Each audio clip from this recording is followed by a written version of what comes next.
Hey, everybody. My guest today is Tony McAleer, and we're going to talk about white supremacy. Thank you so much for joining me. Thank you for having me.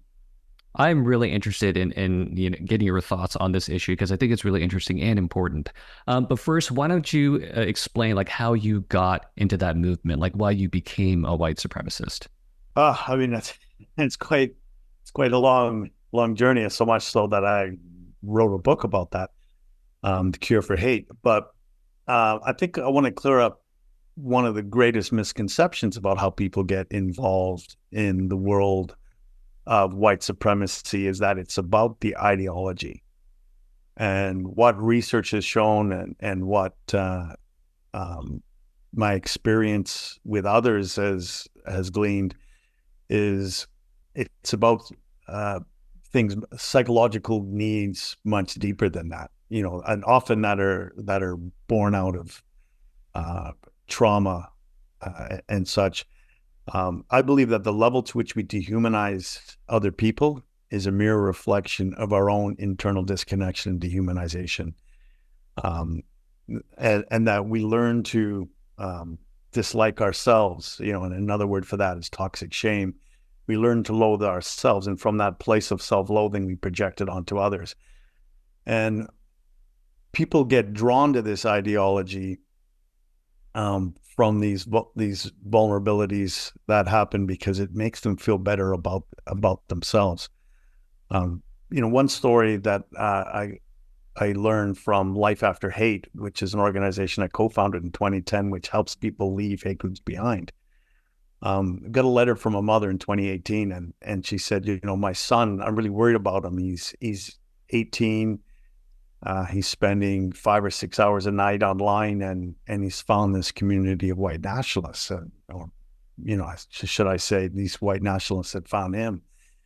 She said he's very bright. He's definitely neurodivergent. And when he was at school in grade 7, when he was 12, he invited his entire class to come to his birthday party. And because he's a little bit different, nobody showed up. So you think about the yearnings that kid had for identity, for a need to belong, for a need for significance. She said, what terrifies me about these white nationalists is they have accepted and embraced my son in a way that no one else ever has in his entire life. And, understanding the history of this child, you can see how powerful that draw would be when they were given that thing that they have craved for their entire lives, which is to fit in, to belong, and to have a sense of community. And so it's ideology is a pill we swallow in order to get those deeper needs met. Okay, so, and that was true of you as well. Like you felt not accepted by society, or you didn't have a good circle of friends, a good social support system. And so you were drawn to this movement because they accepted you for the first time of your life. Is that correct? Yeah, in a nutshell, it's a little bit more complex than that, but yeah, that was definitely the case. And just about everyone that I have met through the almost 15 years that I've spent working in this space to counter hate and to help prevent people going in and help get people coming out, is when you listen to their life histories, there's this toxic shame is the common denominator that I find in those stories. And just because you have toxic shame and a lousy childhood, I mean, I walked in on my father with another woman when I was 10, and I was beaten at Catholic school for my grades dropping because I was responding to that life-changing event in my childhood. I wasn't the only kid that grew up with adultery in the household, and I wasn't the only kid that got beaten at Catholic school. It doesn't excuse what I did, and I never blame my childhood on anything. Everything I did, I chose to do, and I accept responsibility and accountability for that. But it helps you understand the lens through which I made those choices, and from that place of understanding, it's the first step in healing. And these things can be healed as opposed to they. The instinctive thing is you want to change the person's mind. The mind is not the problem. What's happening in the heart is. What's happening at an emotional level is the problem. And that's where we need to make the change. Once I learned to have compassion for myself, because compassion is the antidote to shame, right? If that shame is at the root of disconnection, and it's the dehumanization of the self, how do we rehumanize people? And we do that through compassion. And once I had developed and could connect and see my own humanity inside me, with the help of a great counselor and coach, mentor, and such, I can recognize it in other people. If we can't see our own and connect to our own humanity, how can we? It's impossible to recognize it in other people.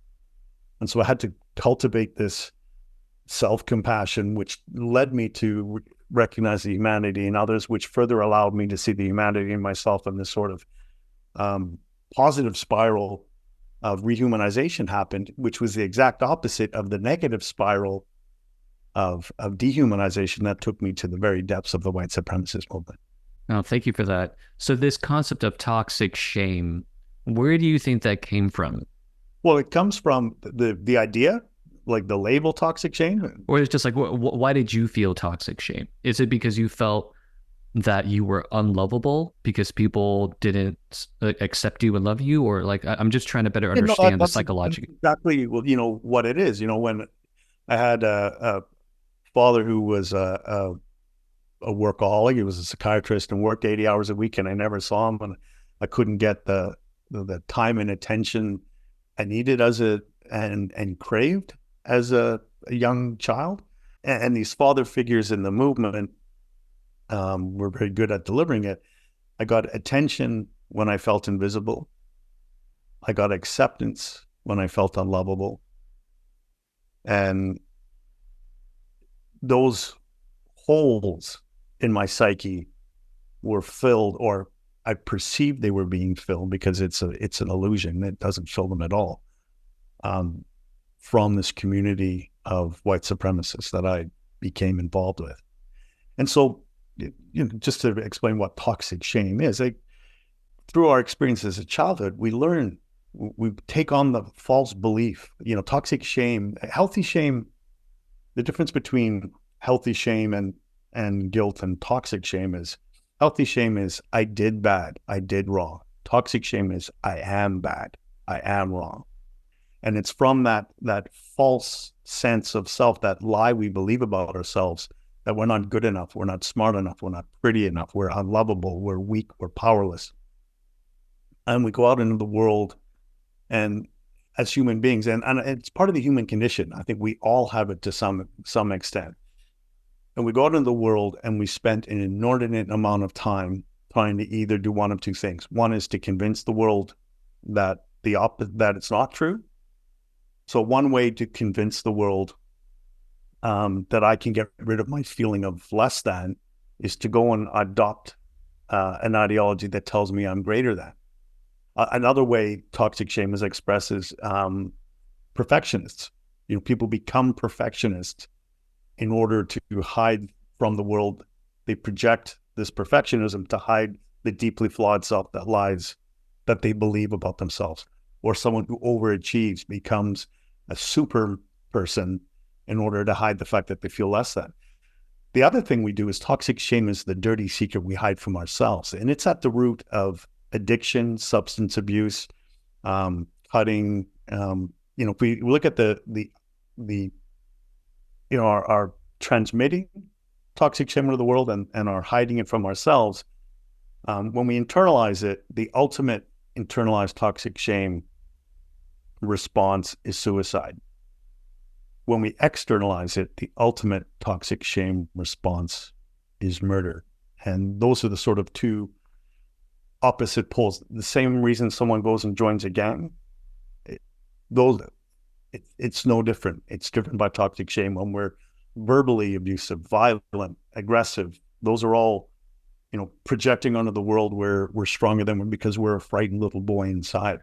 And the same holds true with addiction. We hide, we numb, we distract ourselves from that feeling of worthlessness and toxic shame. And once we heal and address that worthlessness, that self-loathing, the foundation, the lie upon which those behaviors sit, um, they crumble away.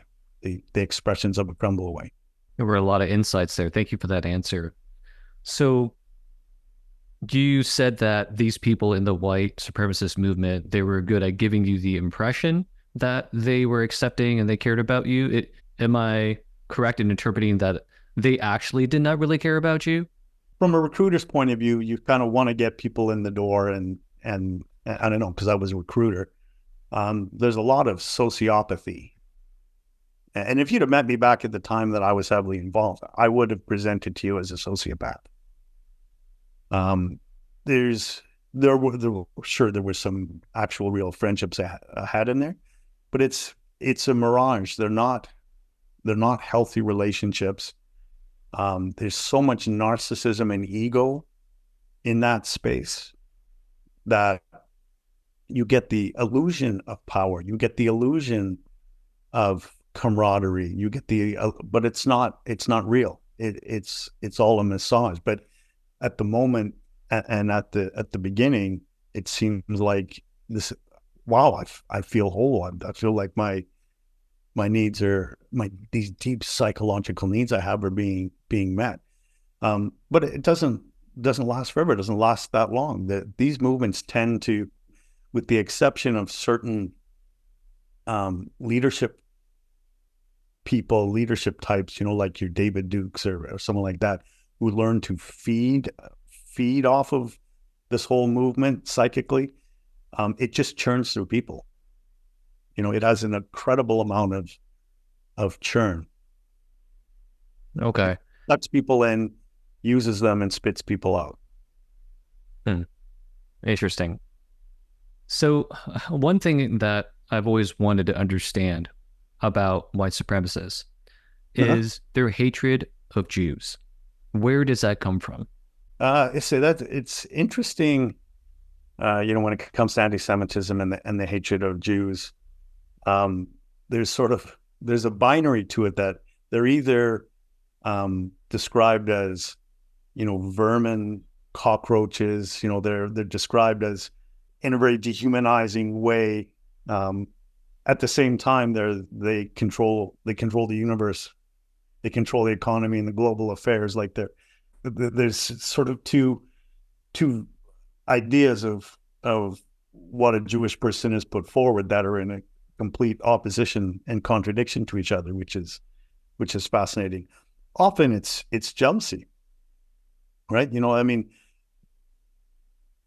Jews were prevented from entering certain professions, so they resorted to money lending or owning properties, and became very good at it, and people got jealous of what they were able to accomplish. And so a lot of it is jealousy. There was the belief that there was a Jewish hive mind that was controlling the levers of power in international banking, and making things happen to the detriment of white people. That's how it was positioned, that their goals were antithetical to the goals of white people, and they were out to destroy white people because white people are the only ones that have ever almost destroyed them, right? And that was what we believed, right? That's not what I believe. It's nonsense. Is there people that have an inordinate amount of international power? Sure, but they're not all Jews. You may have a George Soros in there, but you'll have plenty of white people working for their interests at the detriment of the rest of society. I feel like there is an element of conspiracy theory there, right? For example, when it comes to something like, Jews will not replace us. I remember the first time I heard that chant, I really did not understand it. I was like, where is this even coming from? Right. So I had to do a little reading, and it sounds like a conspiracy theory, right? There are these powerful Jewish people. They're all working together to kind of import these immigrants, allow these immigrants to come in, and then through miscegenation, we're gonna, get rid of all the white people, or so everyone's gonna be brown, or something like that, right? Yeah. Yeah. That's what I used to believe. Okay, so what is the purpose of that, though? Is the purpose that in doing so, Jewish people would somehow dominate the world? It doesn't necessarily have to make sense. Like all of these things are full of contradiction, and but it feels right in the moment to say it, because what that Jews are not replace us comes from a French, I believe it's a French book called I can't remember the name the guy wrote the great replacement theory, which as a conspiracy theory is not true, but that doesn't mean people don't feel replaced. It doesn't mean that feeling of living in a town that used to be an industrial powerhouse where the factories have all closed, and the jobs are all elsewhere. That feeling of replacement can be very real. It doesn't mean that there's an overarching conspiracy to replace them on the basis of race. But when someone is in that place of feeling replaced, they're susceptible to that explanation of why they feel they're replaced, right? So then I think it's important to distinguish the conspiracy theory of replacement and the legitimate feeling of being replaced. While one is completely false, I think it's empowered by this feeling of being replaced without having an adequate understanding or explanation of why they have that feeling. And when someone comes along and says, well, it's like this, it can feel right to the wrong person, and they can get sucked into that world of anti-Semitism and conspiracy. Okay, yeah, I like this distinction that you're making between the conspiracy theory and the actual feeling of being replaced.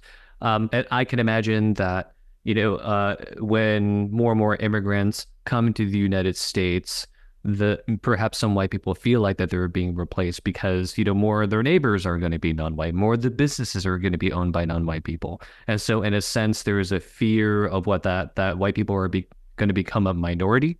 Yeah, but I think if you look at the Midwest and in places that were industrial powerhouses, it's not, their economies have been replaced. I live in a very diverse city in Vancouver, and my son's first homeroom teacher, he went to the same high school as I went to, was my last homeroom teacher. And so if you look at the demographics of when I went to that school, it was 85% white and 15% diverse people. When he graduated, it was 15% white and 85% mostly Asian in Vancouver population. But nobody ever really felt displaced. Everybody had, jobs, and, it was in, fairly affluent area. So you don't feel the replacement. But when I think the economy is replaced and people can't find work, then they're looking for someone to blame. All right. Then they're susceptible to being fed a conspiracy as to not only have they, if an immigrant takes your job and you have no problem finding a job, nobody cares. I went to a different job.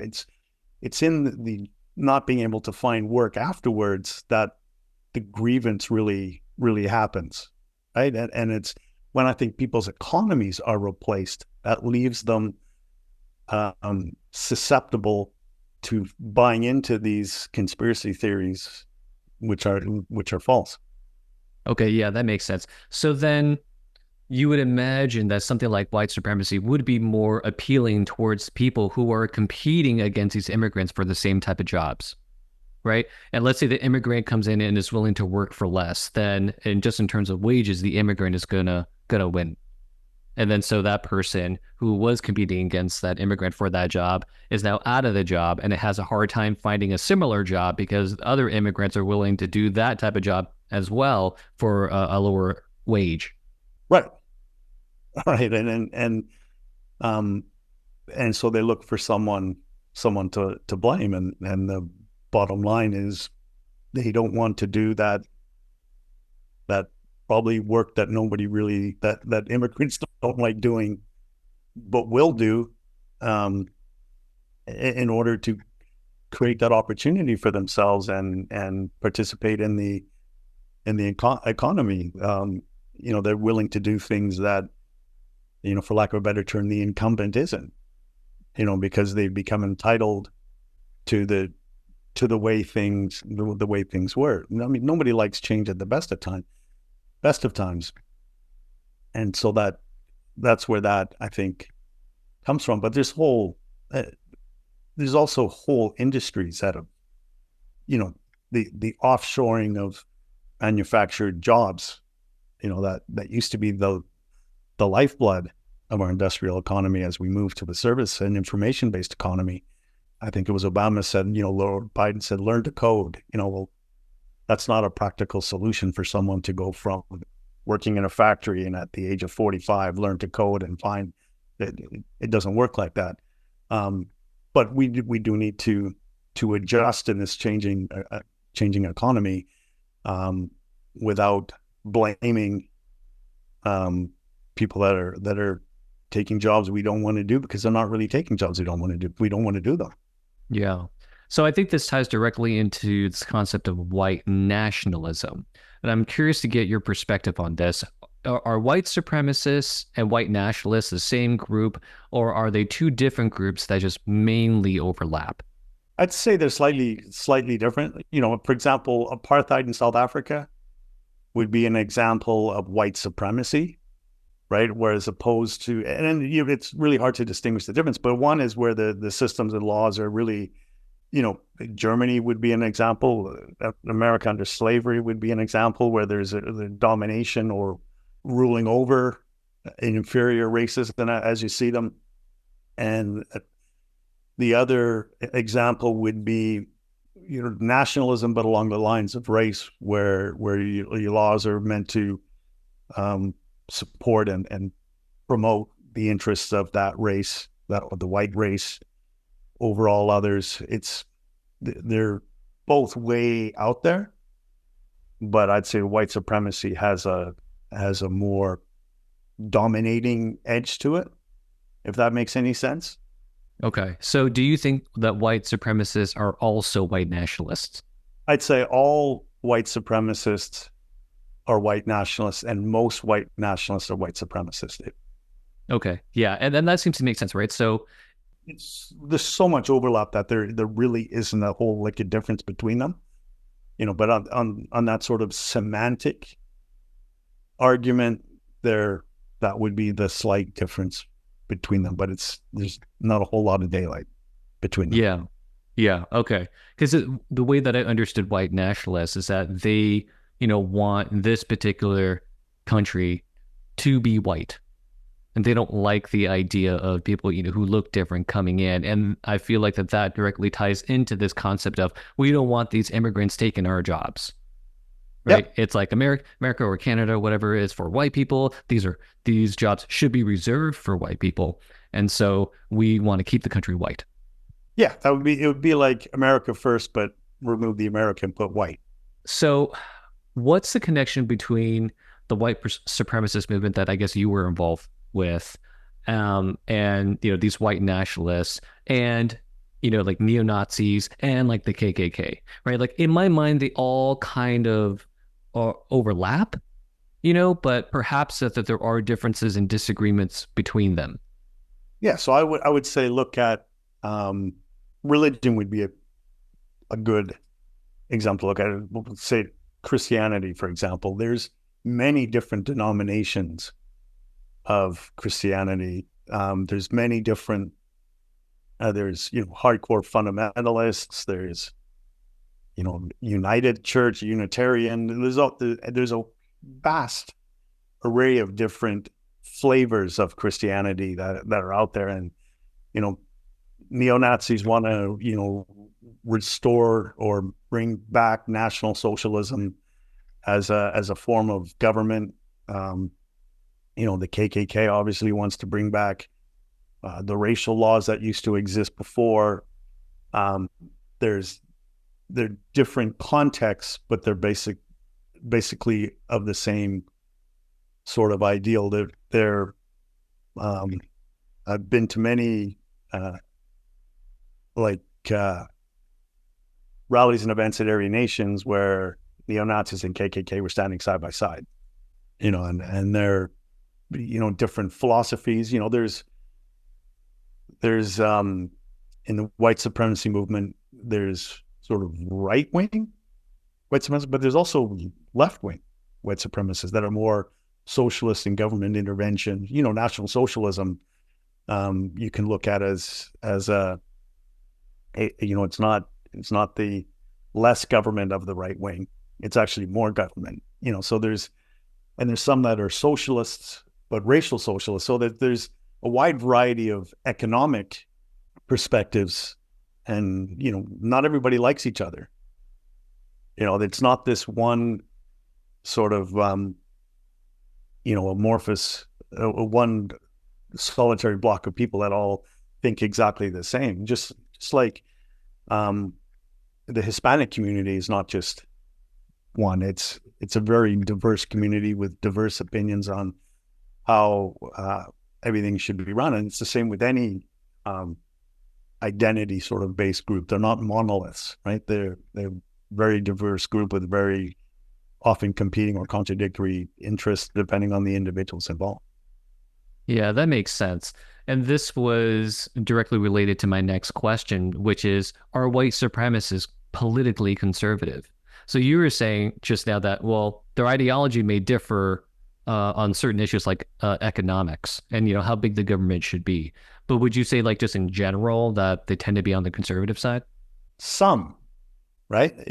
Others want to burn the whole thing down, right? They don't want to preserve anything in the society. They want to burn it down and sort of start again, and are very radical. You've got the accelerationists and groups like Atomwaffen and the base. They're not looking at preserving anything in the society. They're kind of very nihilistic. They want to, burn it to the ground and rebuild something. You want to rebuild it using antiquated values and ideas. But they also have some very radical ideas. Okay.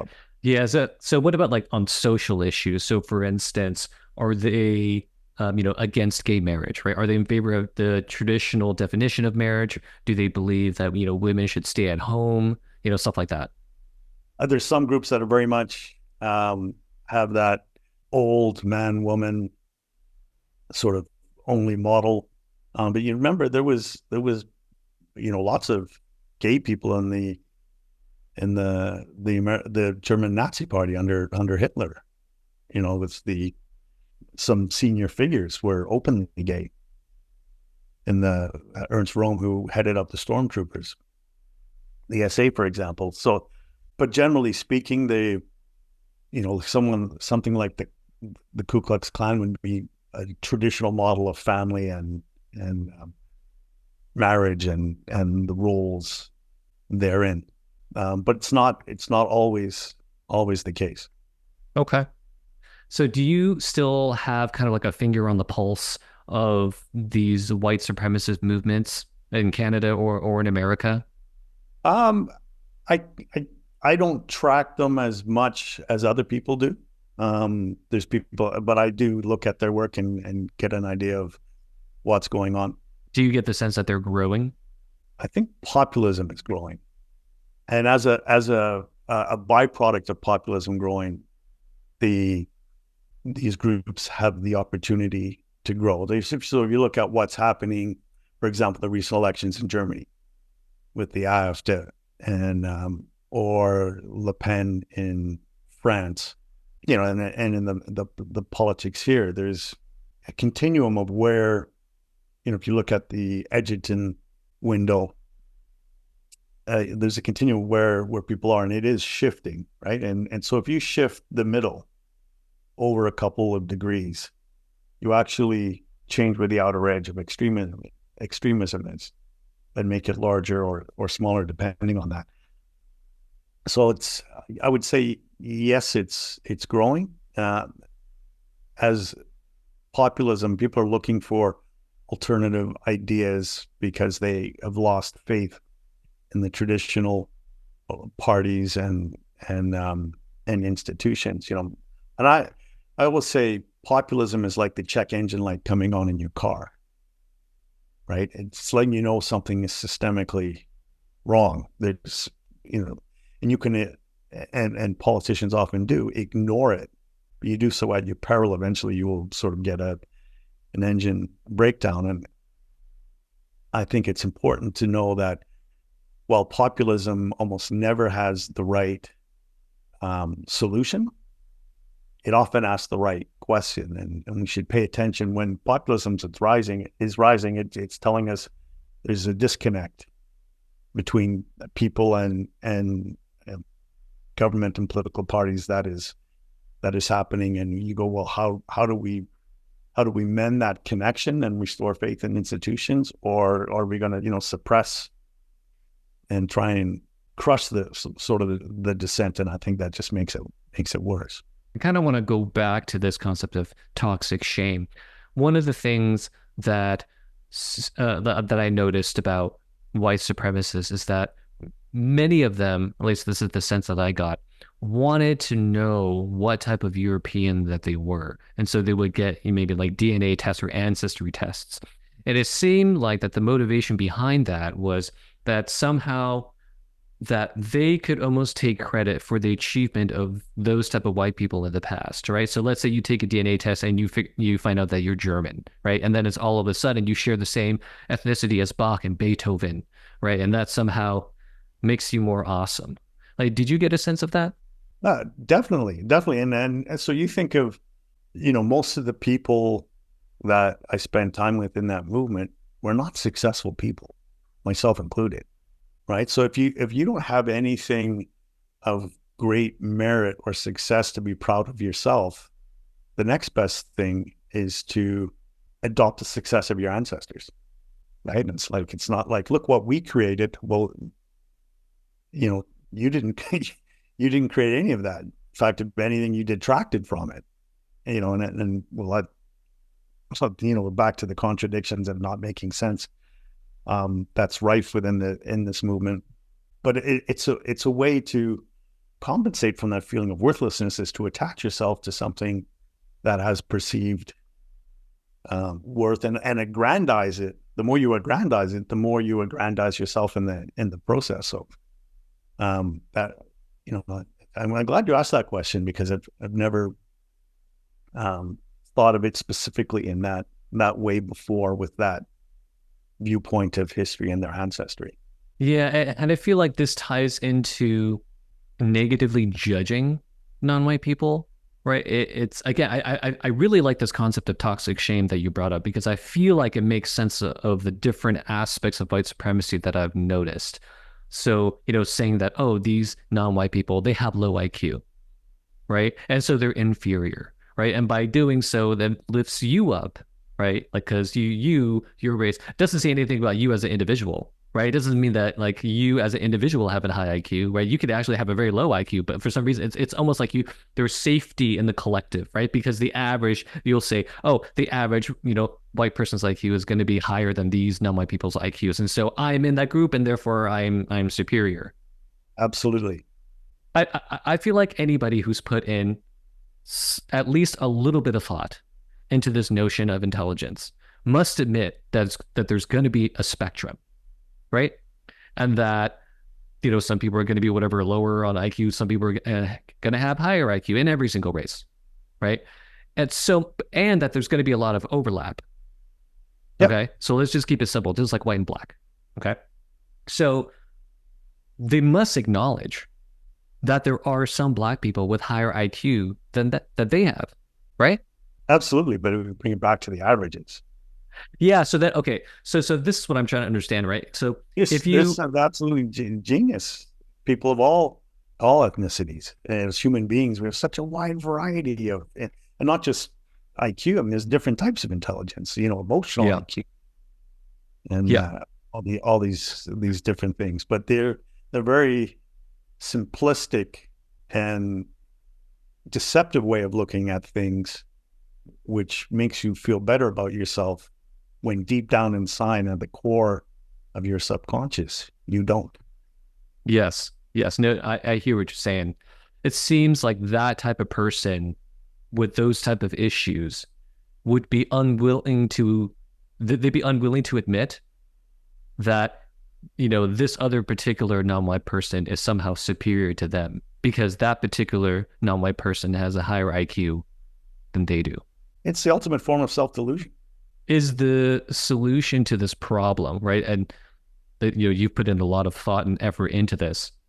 Is the solution to this problem to reach out to these folks and just validate their worth? There's, I mean, there's multiple solutions. It's a very complex issue, and there's a variety of solutions. And where do you apply the solution? So if we're dealing with someone who's in the depths of that movement, Life After Hate, we were dealing with people that are in that movement. They generally, there was a crack in the armor, and that by the time they got in touch with us or we were introduced to them, they were already having doubts. But if someone says, well, what about my uncle or my son or my loved one that's got all these crazy ideas? What do I say to them and to change their minds? And then the answer is, it's not what you'd say, it's what you do. And the first thing we do is to listen and to I talk an awful lot about the 3 C's, and that's curiosity, courage, and compassion. And just because we listen to someone doesn't mean we validate their beliefs. It just means that we've listened to them. It doesn't mean we have to accept their values.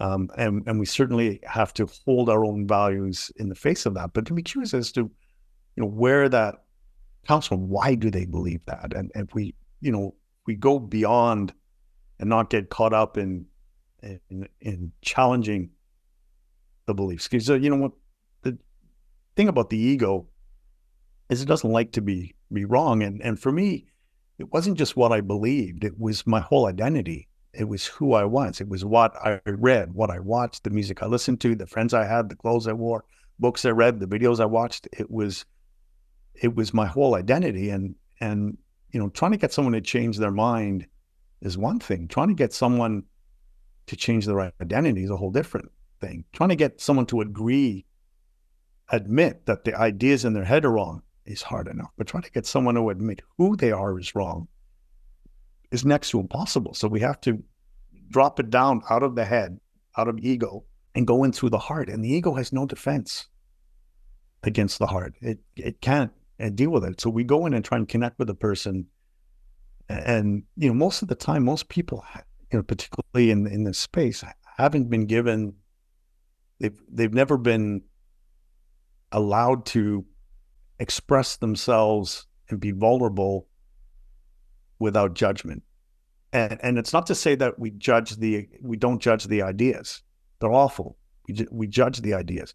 We judge the activities because they're awful, but we don't judge the human being behind them. And when we can allow someone to be vulnerable and to communicate in this way, with compassion, with curiosity, and it takes courage to have these conversations too.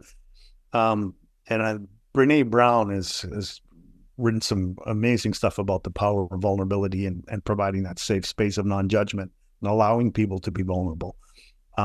Amazing transformations can begin. You're not going to have a total transformation in a 30-minute conversation, but you can open up the door to the beginning of transformation and healing. But it's, learning to bite the tongue, and one of our co-founders used to say, never concede, never condemn. So we never concede our values in these conversations, and we never condemn the human being on the other side. Like I said, activities, absolutely. Beliefs, absolutely. But when we can hold that space, we can allow the softening, we can allow the beginnings of transformation. I had the pleasure of interviewing Daryl Davis Uh-huh. about this subject, Yeah, and good he friend of just mine. seems like, yeah. Have you met him? Yeah. Yeah. It seems like a very powerful figure and sets a great example of what we can do if we just sit down and talk to each other, if we're willing to listen to each other's concerns, right? Because obviously he's going to condemn, white supremacist beliefs, right? But he's totally willing to becoming their friends. Yeah, yeah, and not in a patsy kind of way either, right? He's very clear about his values and where he stands. But he can connect with the human being inside, and it's through connection that we heal that disconnection. It's through, when we're compassionate with someone. This is the power of compassion. And one of my biggest moments that was started my transformation was the birth of my daughter, and my son 15 months later, and they taught me, when we're compassionate with someone, we hold a mirror up to them and allow them to see their humanity reflected back at them when they can't see it on their own. My children, when they looked up at me at the age of 2 and 3 and 4 and 1, and they saw this, to them, this great, magnificent dad and this wonderful human being, that's not who I saw when I looked in the mirror. And you go like, what do they see? When someone's, you've got a piece of spinach in your teeth or whatever, and someone's like just staring at it, like, what, you kind of become self-conscious. What are they staring at? What is it that they see? Or they look at you a certain way and you don't understand what it is that they're seeing, but I saw this better version of myself reflected back at me through their eyes, which contradicted that toxic shame version of myself that I saw when I looked in the mirror on my own. And that's what Daryl Davis does with those. For anyone who doesn't know who Daryl Davis is, he's an African American musician, but he also befriends members of the clan. And I think they become his friend and give them their robes. So he's got this collection of about 50 clan robes of various levels and degree. And that's sort of, what he does. Remarkable courage, remarkable compassion, and remarkable curiosity to be able to do that. But he shows that it can be done. It's a challenge to the rest of us. And forget just along the edges, the space of race, where, I ask your listeners, where is it that I sit in judgment of other people? Maybe it's, I was joke with my Democrat friends about, spiritual snobbery and, that person, their form of yoga is wrong. They're doing that kind of yoga. My yoga is pure. And it's, we the ego likes to sees the world through the lens of separation. So, we tend to want to judge people. When we're speaking from the heart, it's about coming together, compassion, love, and community. You can always tell the difference between, you can have the same holy book and somebody's, talking about heathen, sinners, saints, and us versus them, and good and evil. And you can have that same holy book, a different preacher talking about love, compassion, unity, coming together. And it's is it separation or coming together? You can tell whether they're speaking from their head or their heart by the language and the ideas that they're coming across. And we all find, problem in, we as human beings, the ego sees through both the lens of separation. We have to ask ourselves, where are we judging others? And who is it that I least want to talk to? And then go and try and talk to someone like that. That's a personal growth challenge to your listeners, is, to go where we feel uncomfortable. Don't go where you feel unsafe, but challenge yourself as to, where do I not have compassion for someone? And the hardest part, for example, dealing with people that have been caught up in the world of white supremacy, it's very difficult to have compassion for someone who has no compassion. But aren't they sometimes the people that need it the most? Yeah, I think that's well said. It seems that in the age of the internet, where people can live in their bubbles, that something like that is just highly unlikely, right? People are unwilling to sit down with somebody who they, perhaps don't respect so much and have a conversation about very deep and controversial issues, right? Like how many people are willing to just sit down and have a conversation with the white supremacist? I think Daryl Davis is just an amazing human being because he's willing to have that conversation, right? And actually willing to become their friends. Like, the vast majority of people, I think they're just comfortable in their bubbles. And so they'll see other people who are outside of their bubbles as the other, as the enemy, as having false beliefs and or as evil, you know and if I'm understanding you correctly, that type of environment will breed hatred. It's conducive to people going into these extremist movements. Would you say that that's correct? Yeah, and I think we have to be wary of where we dehumanize people for any reason, right? Whether it's political party, whether it's class, whether when we, you know, where am I dehumanizing somebody else? And it could be for a variety of reasons, like I talked, just mentioned, spiritual slavery. And I believe that the level to which we dehumanize other human beings for whatever reason is a mere reflection. The more judgmental and you know purely from ego and seeing separation and dehumanizing others, the more it reveals how internally disconnected they are. It's the projection of toxic shame. You've been on such like an amazing journey. you know I watched your TEDx talk, right? I thought it was very inspirational and very informative. And I can't even imagine the it's like what your life experience has been like to have pulled you in such different directions.